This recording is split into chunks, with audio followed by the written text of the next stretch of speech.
윤 당선인은 후보 시절부터 친가상자산 행보를 보여왔는데요. 새 정부 출범과 함께 가상자산 법제화에도 속도가 붙을 것으로 보입니다.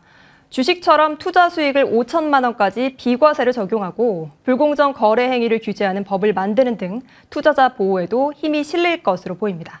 박미라 기자입니다. 가상자산 시장 활성화를 줄곧 강조했던 윤석열 당선인은 새 정부 출범과 함께 제도 마련에도 속도를 낼 것으로 보입니다. 우선 가상자산 소득에 대한 비과세 한도를 상향 조정할 가능성이 높습니다. 윤 당선인은 정책 공약을 통해 주식과 동일하게 가상자산에 대한 투자 수익을 5천만 원까지 비과세하는 방안을 시사했습니다. 비과세 한도를 높이는 데에는 여야 의원 모두 공감대를 이루고 있어 무리 없이 추진될 것으로 추정됩니다. 국내에선 금지된 가상자산 발행, 줄여서 ICO 허용 가능성도 열어뒀습니다.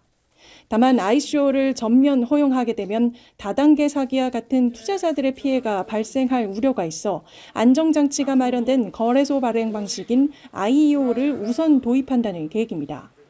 IEO는 투자자가 거래소를 통해 코인 프로젝트에 참여하는 방법을 말하는데 거래소가 중개인이 되어 프로젝트와 투자자 사이에서 검증자와 중개 역할을 담당하는 만큼 ICO보다 위험이 덜하다는 평가를 받고 있습니다. 투자자 보호는 윤 당선인이 정책 공약에 가장 방점을 둔 부분이기도 합니다.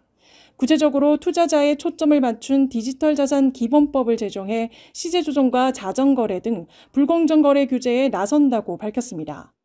또 컨트롤 타워를 만들어 NFT와 같은 신개념 디지털 산업 육성도 약속했습니다.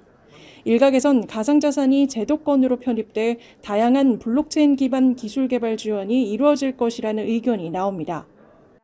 가상자산 업계도 좀 활성화시키고 NFT라든가 메타버스 여러 가지 디지털 신기술이 계속 나오고 있기 때문에 그런 부분에 대한 여건법이 좀 활성화된다 그러면 더욱더 탄력을 받아서 디지털 기술이 좀 더 활성화될 수 있는 계기가 될 것으로 보고 있습니다.